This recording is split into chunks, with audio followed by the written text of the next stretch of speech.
एक बात आप लोगों से कहना चाहेंगे, इस तपती हुई गर्मी में, धूप में, सवेरे 7-7, 6-6 बजे से आप लोग यहाँ पर आकर बैठे हो। 3 घंटे की कथा है, आधा घंटा आशीष भैया ले लेते हैं, 2.5 घंटा बचता है। उसमें भी एक दूसरे को चिल्लाने में, बोलने में समय बर्बाद ना करते हुए अपना पेट्रोल लगा कर आए हो, डीजल लगा कर आए हो, घर छोड़ कर आए हो, उसकी 2.5 घंटे की कथा को अपने दिल में ऐसा बिठा लो कि मेरा महादेव तुम्हारी झोली भर कर यहां से दे। और बीच बीच में जितने भी लोग इधर उधर खंबे में या कहीं खड़े हैं, किसी को देखने में परेशानी हो रही है तो आप बैठ जाओ, ठीक है, आप लोग अपने स्थान पर बैठ जाओ। अगर किसी को कष्ट हो रहा है आपके कारण तो आप वहां पर बैठ जाओ, जिससे आप लोग कथा का लाभ ले सकें। बड़ी मुश्किल से, ना जाने कौन सा भाग्य होगा बदनावर वालों का, जो ये कोटेश्वर में शिव महापुराण की कथा का आयोजन हो रहा है। ये तो शिव की कृपा है।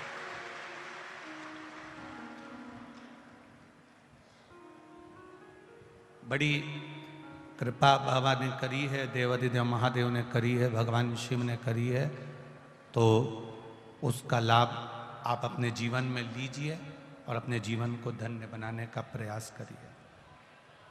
शिव कथा कर रही है। ब्रह्मा जी ने सृष्टि की रचना करी है। कभी कभी अच्छा कर्म करते करते भी व्यक्ति के मन में कहीं अहंता का भाव प्रकट हो जाता।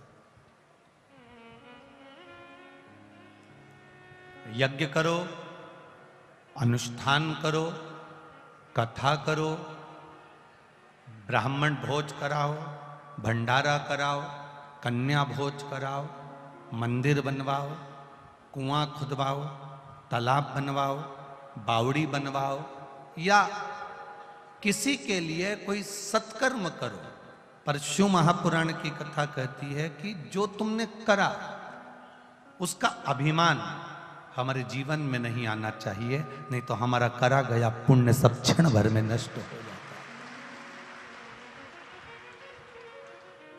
कोई ये ना सोचे किसी और वाला महाराज कथा कर रहा है या आप कथा सुन रहे हो या सिसोदिया जी कथा करवा रहे हैं।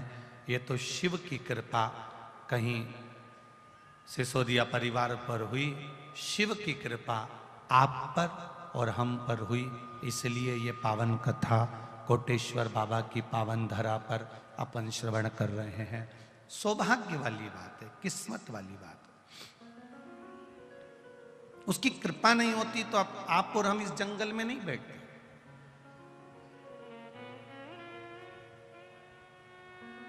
अब अपना घर छोड़कर, अपना परिवार छोड़कर, अपना कुल छोड़कर, अपने परिवार को छोड़कर, बच्चों को छोड़कर, पूरे परिवार को छोड़कर आप यहाँ जंगल में आकर कोटेश्वर की पावन धरा पर बैठे हो, तो कुछ तो शिव जी की कृपा होगी, शंकर जी की उदारता होगी। बगीचे में जो फूल अच्छा होता है उसी को तोड़ा जाता है। जो फूल दिखने में भी अच्छा ना हो, जिस फूल में सुगंध भी ना हो, जो फूल किसी काम का नहीं है, जिस फूल की कोई महत्वता नहीं, जिस फूल की कोई आनंदता नहीं, उस फूल को कोई नहीं तोड़ता। जब आपको जो फूल अच्छा लगता है आप उसे तोड़कर अपने पास रखते हो, उसी तरह संपूर्ण पृथ्वी, संपूर्ण भूमंडल, ब्रह्मा ब्रह्म लोक में रहते हैं, भगवान विष्णु वैकुंठ लोक में रहते हैं, इंद्र लोक में रहते हैं, और मेरे देव अधिदेव महादेव इस मृत्यु लोक में रहते हैं। मृत्यु लोक में भगवान शिव को जो अच्छा लगता है, मेरा महादेव उसको पकड़कर अपना बना लेता है। वो पुष्प उसका।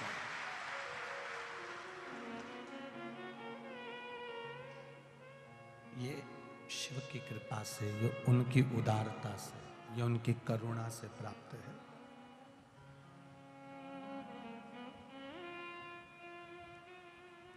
कभी जीवन में देवाधिदेव महादेव को एक लोटा अगर जल चढ़ाया है, शिव जी के मंदिर तक आप गए हैं, शिवालय तक आप गए हैं, शंकर भगवान की चौखट तक आप गए हैं, तो शिव ने आपको थामा है, पकड़ा है, उसने थामा।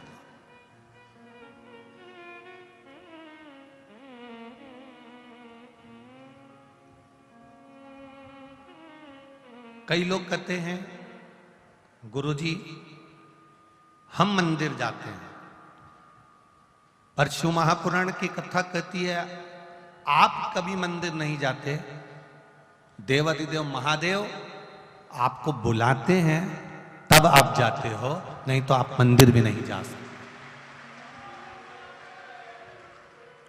आप ये जरूर कहते हो कि हम मंदिर जाते हैं, मैं रोज मंदिर जाती हूँ, मैं रोज आराधना करती हूँ, मैं रोज पूजन करती हूँ, मैं रोज अर्चना करती हूँ, मैं रोज भगवान की सेवा करती हूँ, मैं रोज भगवान की आराधना करती हूँ। जब तक वो ना चाहेगा तब तक आप नहीं कर सकते। उसकी कृपा नहीं होगी तब तक आप मंदिर भी नहीं जा सकते। उसकी करुणा नहीं होगी तब तक आप उसका गुणगान नहीं गा सकते। ब्रह्मदेव भगवान विष्णु से कहते हैं कि आपके पिता कौन है?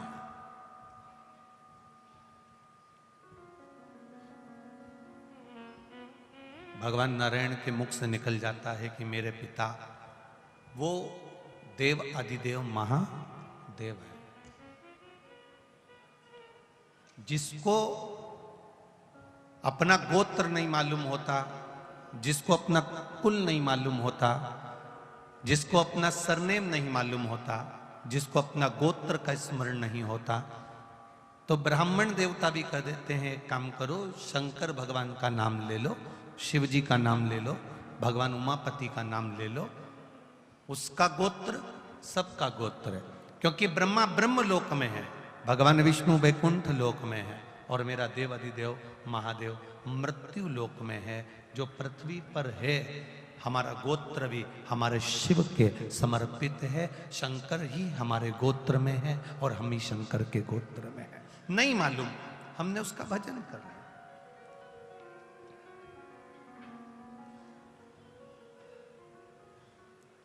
अर्जुन से हमको एक बात सीखना चाहिए।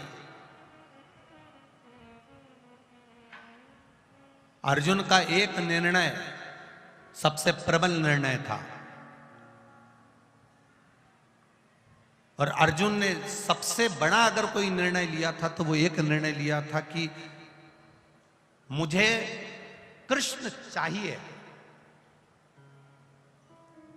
कृष्ण मेरे हो जाए। ये अर्जुन का निर्णय था।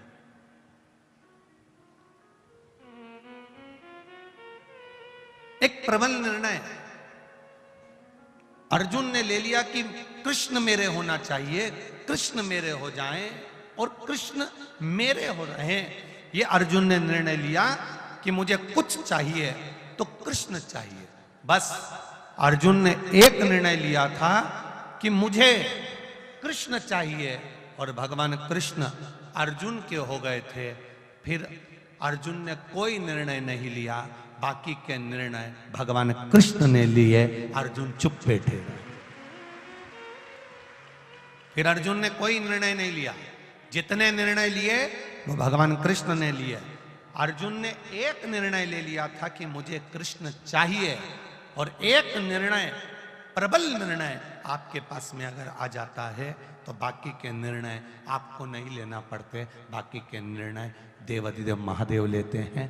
आप कृष्ण को चुन लिए, आपने राम को चुन लिया, आपने शिव को चुन लिया, आपने रामायण को चुन लिया, आपने श्रीमद् भागवत को चुन लिया, आपने शिव महापुराण को चुन लिया। आपने एक निर्णय ले लिया कि शिव मेरे हैं, मैं शंकर के मंदिर जाती हूँ, मैं शंकर को जल चढ़ाती हूँ, शंकर भगवान पे एक बेलपत्र चढ़ाती हूँ, शिव जी को एक चावल का दाना समर्पित करती हूँ, शंकर भगवान को एक धतूरा समर्पित करती हूँ, शिव जी को मैं अपना बना रही हूँ। एक निर्णय आपने एक निर्णय, प्रबल निर्णय ले लिया कि मैंने शिव को अपना बना लिया, मुझे शिव चाहिए।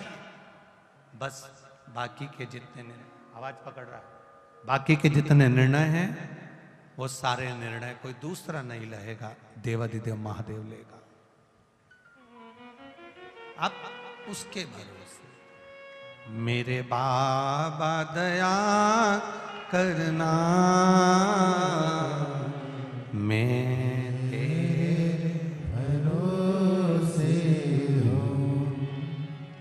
मेरे बाबा दया करना, मैं तेरे भरोसे हूँ।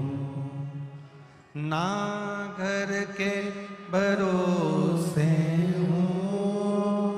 ना परिवार के भरोसे हो, ना घर के भरोसे हो, ना परिवार के भरोसे हो। मेरे बाबा दया करना, मैं तेरे भरोसे मेरे बाबा दया करना, मैं तेरे भरोसे हूँ। आपने चुन लिया देवाधिदेव महादेव को, आपने चुन लिया भगवान शिव को, फिर आपने निर्णय ले लिया कि शिव के मंदिर जाना है, शंकर की आराधना करना है, शिव तत्व को जानना है। फिर शंकर निर्णय करेंगे कि आपका करना क्या है।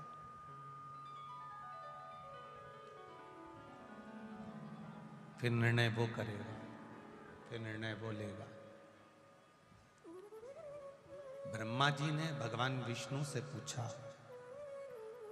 आपके पिता कौन है?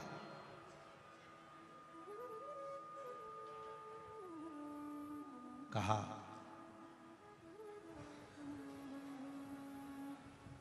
जिसने एक पानी के बुलबुले में एक बिंदु के रूप में आकर मुझे दर्शन दिया था, मेरा पिता वही है। एक बिंदु के रूप में जिसने दर्शन दिया,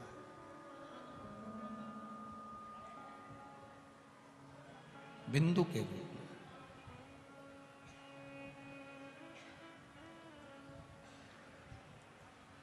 और कोई दूसरा मेरा पिता नहीं। उसी को ज्योतिर्लिंग कहते हैं, उसी को ज्योति स्वरूप कहते हैं, उसी को शिव का शिवलिंग कहते हैं। उसी बिंदु को, उसी बिंदु।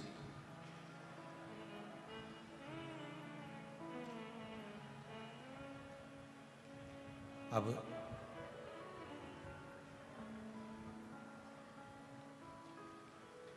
ब्रह्मा जी ने कहा मैं नहीं मानता। ब्रह्मा जी कह रहे हैं मैं इसको नहीं मानता, मुझे आपके पिता का दर्शन करना है।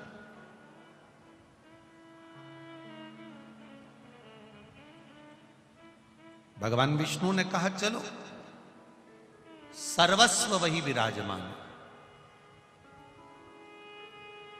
कण कण में वही बैठा हुआ है, चप्पे चप्पे में वही बैठा हुआ है,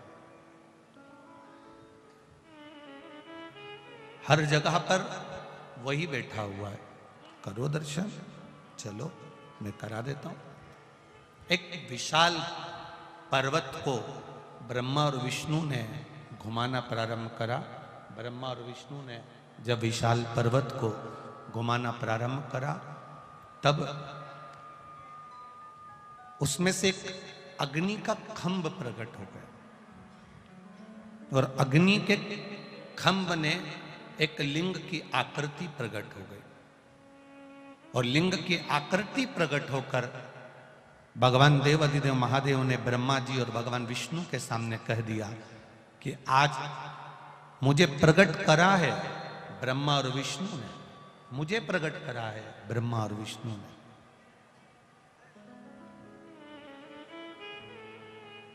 ब्रह्मा, मैंने ही भगवान विष्णु को प्रकट करा है।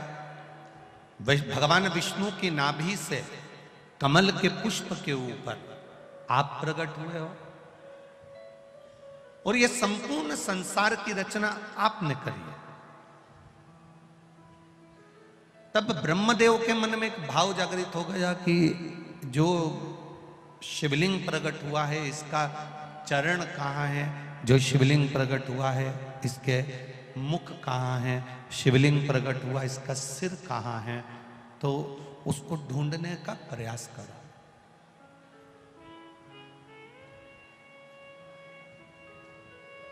भगवान विष्णु से ब्रह्मा जी ने कहा कि आप कहाँ जाना चाहेंगे। बाहर की आवाज अंदर आ रही है, पर अंदर की आवाज नहीं क्लियर आ रही है, और आवाज बेस जा।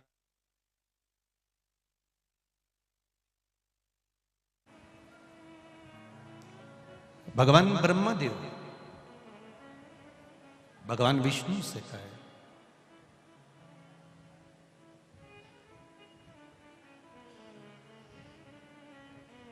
आप शीश का दर्शन करने जाएंगे कि चरण का दर्शन करने जाएंगे। भगवान देवादिदेव महादेव ने, भगवान शिव जी ने, भगवान विष्णु ने तुरंत ब्रह्मा जी के सामने कह दिया कि मैं भगवान का शीश देखने जाऊं, एक पिता का मस्तक देखने के लिए जाऊं, ये मेरी सामर्थ्यता नहीं है, ये मेरी सामर्थ्यता नहीं। मैं भगवान देवादिदेव महादेव के शिवलिंग के चरण को ढूंढने के लिए जाऊंगा। ब्रह्मा जी कहते हैं मैं शीश देखने जाऊंगा। गुरु, माता, पिता, शिक्षक, संत, सतगुरु, इनके शीश को नहीं देखा जाता। अगर देखा जाता है माता, पिता, गुरु, संत, साधु, सन्यासी, तपस्वी, साधक, उपासक, इनके चरण को देखा जाता। क्यों? क्योंकि इनके चरणों को जिसने पकड़ लिया, इनके चरणों को जिसने साध लिया, इनके चरणों को जिसने पकड़ा, बस समझ लो कि भव सागर से पार उतरने का साधन मिल गया। यहां तक शिव महापुराण की कथा कहती है कि बड़ों की बात को जो मान लेता है, बड़ों के कहने को जो मान लेता है, बड़ों की बात को जो मान लेता है, उसको बड़ा बनने से कोई नहीं रोक सकता। वो एक दिन बड़ा बन ही जाता है, जो बड़े की बात माने।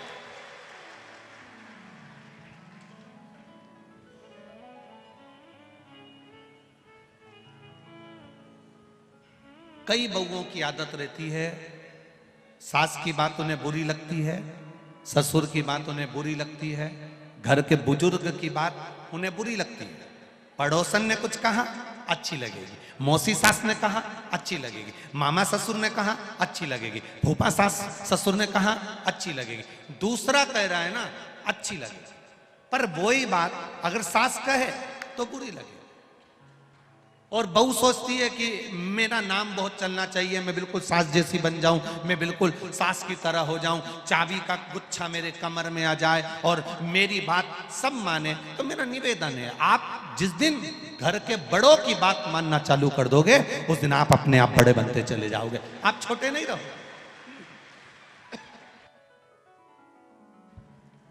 आप छोटे नहीं रहोगे, आप बड़े बनते चले जाओगे, बड़े की ओर, उन्नति की ओर बढ़ते जाओगे।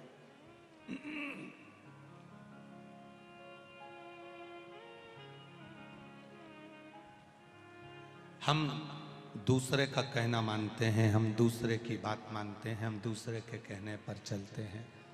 हम दूसरे ने कह दिया तो वो हमने मान लिया, दूसरे ने बोल दिया तो हमने मान लिया, पर अपनों का नहीं मानते। बड़ी विडंबना है संसार की, बहुत बड़ी विडंबना। वृद्धाश्रम में जाते हैं, वृद्ध लोगों को रोटी खिलाते हैं, वृद्धाश्रम में जाते हैं, केला खिला देते हैं। वृद्धाश्रम में जाते हैं, बुजुर्गों के पास बैठ जाते हैं। वृद्धाश्रम में जाते हैं, बुढ़े लोगों के पास, बुजुर्गों के पास बैठकर उनसे बातें करते हैं। वृद्धाश्रम में जाते हैं, खूब अच्छे अच्छे फोटो खिंचवाते हैं। वृद्धाश्रम में जाते हैं, खाना खिलाते हुए फोटो खिंचवाते हैं। वृद्धाश्रम में जाते हैं, फल देते हुए फोटो खिंचवाते हैं। वृद्धाश्रम में जाते हैं, उनके पलंग पर बैठकर उनसे बात करते हुए फोटो खिंचवाते हैं। शिव पुराण थोड़ी सी उल्टी है इस मामले में। मेरे देवाधिदेव महादेव का चरित्र थोड़ा अलग है।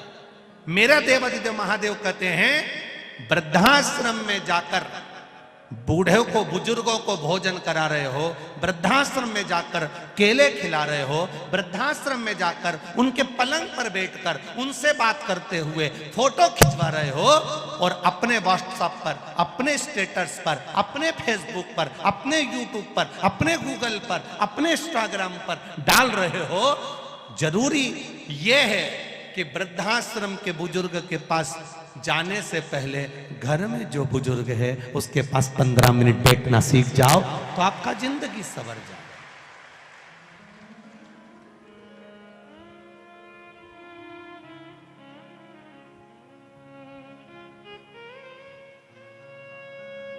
घर में बुजुर्ग बैठे हैं, घर में बुजुर्ग विराजमान है, वो इंतजार कर रहे हैं कि 5 मिनट मेरा बेटा मेरे पास बैठे, मेरे से मेरे दिल की बात करे।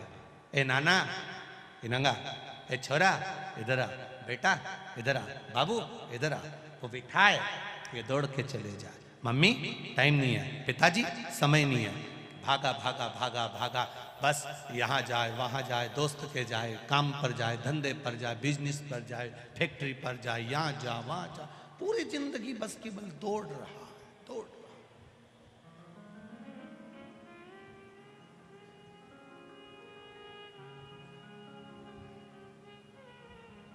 प्रत्येक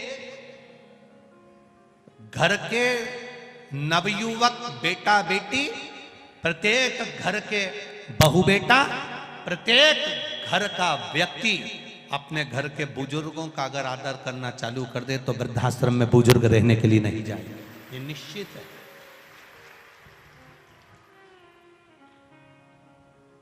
दूर के ढोल, फिर लोग कहते हैं सियोर वाला महाराज मालवा में फिर ताने देना चालू कर देता है। अब तुम सोचो जरा, विचार करिएगा जरा, अपने भीतर उतारिएगा।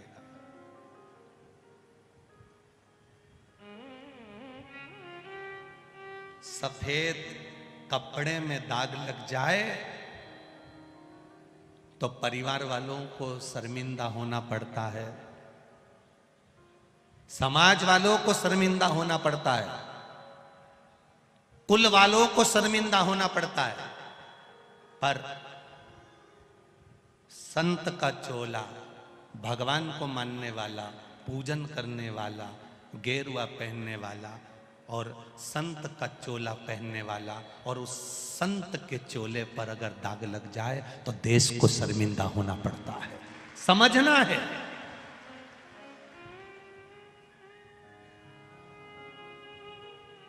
कलकत्ता में कहा था, ढोंग की जिंदगी जीने से अच्छा है, बोलो बोलो जम के बोलो, ढंग की जिंदगी जीना चालू कर दो, तुम्हें ढोंग की जिंदगी जीने की जरूरत नहीं पड़ेगी।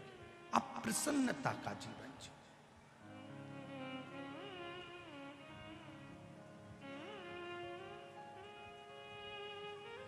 हम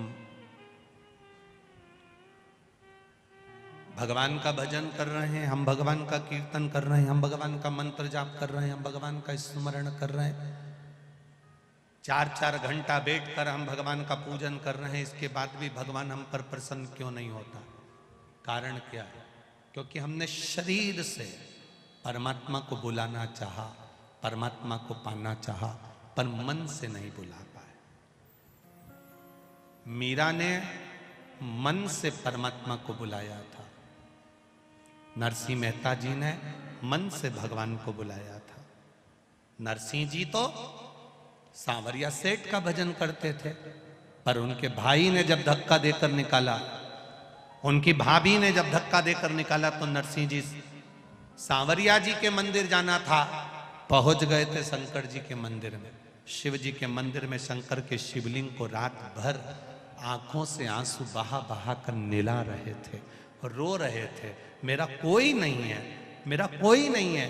जैसे एक मुर्दे को शमशान में छोड़कर आते हैं, घर पर आकर सब पूड़ी और सब्जी खाते हैं, चाय पीने वाले चाय पीते हैं। ऐसा कोई नहीं कि घर में मुर्दे को छोड़कर आने के बाद कोई घर का ऐसा व्यक्ति बता दो जिसने पूड़ी सब्जी नहीं खाई, चाय नहीं पी, पानी नहीं पिया। ऐसा कोई व्यक्ति नहीं है। आग लगा के आएंगे और अंदर आवाज दे देंगे, चाय देख लो चाय।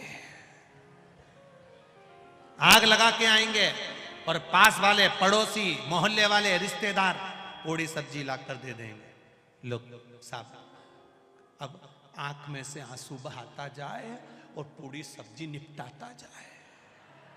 कौन देखे तुमको? और फिर छोरा से कह दिया, नाना इनगा थोड़ा नमक ला दे।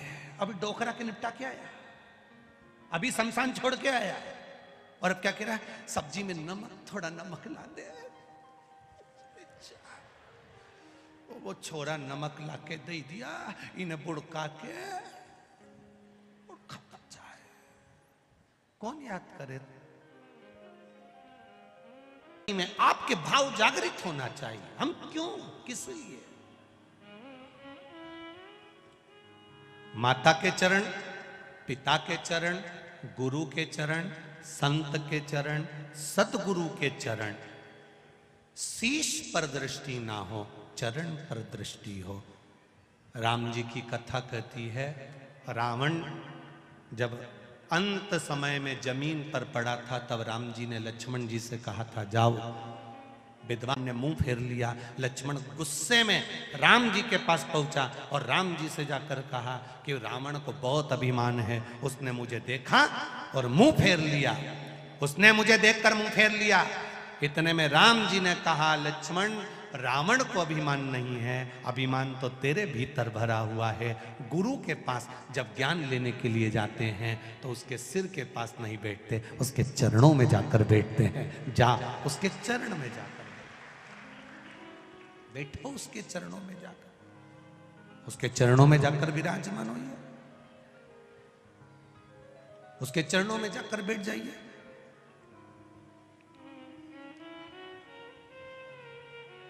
जमीन पर दरार पड़ती है तो पानी बारिश का गिरता है तो दरार को भर देता है। कपड़ा फटता है तो सुई से सिला जा सकता है। शरीर में घाव लग गया तो मल्लम से भरा जा सकता है। पर वाणी का घाव इतना विचित्र होता है, वो जिंदगी भर नहीं भरा पाता है। जिंदगी भर उस वाणी के घाव का स्मरण रखें। हमारे मुख से कोई ऐसा शब्द ना निकले जिससे किसी के हृदय को ठेस पहुंचे, कोई रोए,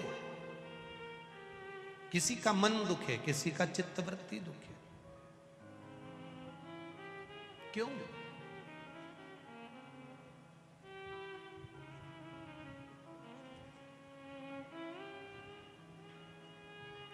दो पुष्प ऐसे हैं जो भगवान शंकर को नहीं चढ़ाए जाते, एक केतकी, एक केवड़ा। और चंपा भी भगवान शंकर को चढ़ती है, पूरे साल नहीं चढ़ती, केवल भादों के महीने में चढ़ती है, उसके सिवाय नहीं चढ़ती। क्या कारण था? केतकी की कथा तो यहां पर शिव महापुराण में आ जाती है कि केतकी ने एक गलती कर दी थी। ब्रह्मा जी शंकर भगवान के शिवलिंग का दर्शन करने के लिए ऊपर जाते गए, शिवलिंग का छोर नहीं मिला, शीश नहीं मिला। ब्रह्मा जी गौ माता को लेकर आ गए, गाय चलो पृथ्वी पर चलकर भगवान विष्णु के सामने कह देना कि ब्रह्मा जी को छोर मिल गया। गौ माता ने कहा मैं झूठ क्यों बोलूं? ब्रह्मा जी ने कहा तुझे एक रोटी दिलाऊंगा, प्रत्येक घर से तुझे खाने को रोटी मिलेगी। एक रोटी के चक्कर में गौ माता ने झूठ बोल दिया।